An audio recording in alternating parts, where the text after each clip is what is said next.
Dalam mengatasi efek kenaikan harga minyak dunia akibat perang di Timur Tengah, pemerintah akhirnya menerbitkan aturan terbaru penyaluran BBM bersubsidi. Aturan tersebut diumumkan Menteri Koordinator Perekonomian dalam konferensi pers mengenai 8 butir transformasi budaya kerja nasional pada Selasa 31 Maret 2026 malam secara daring.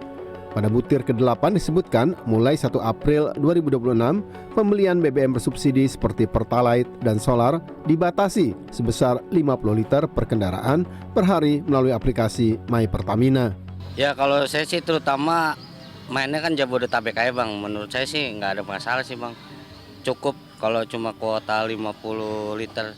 Justru nggak setuju sih saya. Rakyat di Jakarta kan banyak ya, maksudnya nggak kayak di tempat-tempat lain, wilayah-wilayah lain, soalnya kayak kurang aja kalau 50 liter kalau di kuota buat Jakarta. Kalau menurut saya sih kalau masih di dalam area dalam kota itu cukup sih Pak, 50 liter. Cuman kalau emang harus keluar kota itu sih jadi masalah buat kita.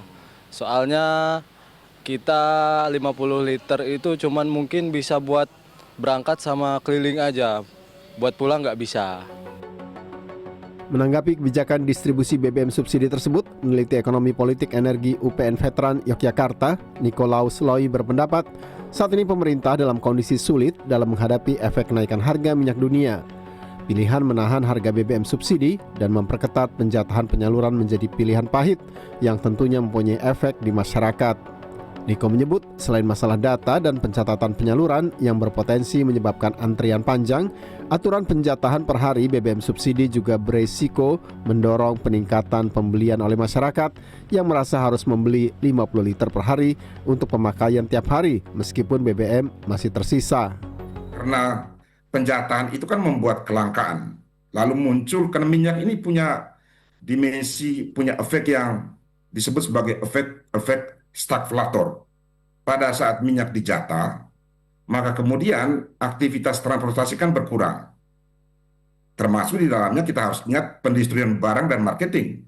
Nah, pada saat itu ketika ini terjadi, maka kemudian output ekonomi berkurang, barang menjadi langka, inflasi naik, tapi produksi turun. Jadi pada saat bersamaan terjadi stagnasi, tapi inflasi kemudian naik gitu. Ini dampak yang harus diperhitungkan gitu.